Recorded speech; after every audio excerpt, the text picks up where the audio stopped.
तर आजचा दिवस होता अक्षय तृतीयाचा. तर सकाळी-सकाळी छान नाश्ता करून नेला, कारण शुभमला स्विमिंग क्लासला जायचं होतं. तर त्याची तयारी वगैरे केली, त्याला स्विमिंग क्लासला पाठवलं आणि आज मस्त पोळ्यांची तयारी करायची होती. पुरण वगैरे करून घेतलं, डाळ शिजवून घेतली, पीठ वगैरे मळून घेतलं. तर अक्षय तृतीयेला दरवेळेला सुट्टीलाच असते, ह्यावेळेलाच गेली नाही, त्यामुळे घरीच केलेले अक्षय तृतीया. दरवेळेला वेकेशनला माहेरी जाते, पण यावेळेला त्याला स्विमिंग क्लास वगैरे लावलेला, त्यामुळे गेले नव्हते. त्यामुळे ह्यावेळेला घरीच होते अक्षय तृतीया. तर छान अशा पोळ्याचं डाळ वगैरे शिजवून घेतली, आमटी टाकली, कटाची आमटी आणि पोळ्या खूपच छान लागतात. मस्त अशी आमटी केलेली.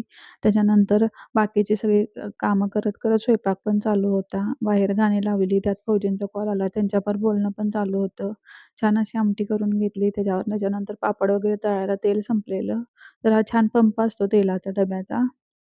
तेल काढायला असं ओतताना भरपूर सांडतं आणि अक्षय तृतीया म्हटल्यावर आंबे घरी आणणारच. असे आंबे घेऊन आलेले आणि पोळ्या वगैरे करून घेतल्या. ह्यावेळेला दरवेळेला पिठाच्या करते, पण ह्यावेळेला तेलाच्या ट्राय केल्या, कारण कोल्हापूरला सगळे तेलाच्याच करतात. पण मी जास्त तेल खात नाही, त्यामुळे मी पिठाच्याच करते. पण ह्यावेळेला म्हटलं बघूया तरी तेलाच्या करून, मग छान अशा पोळ्या वगैरे झालेल्या.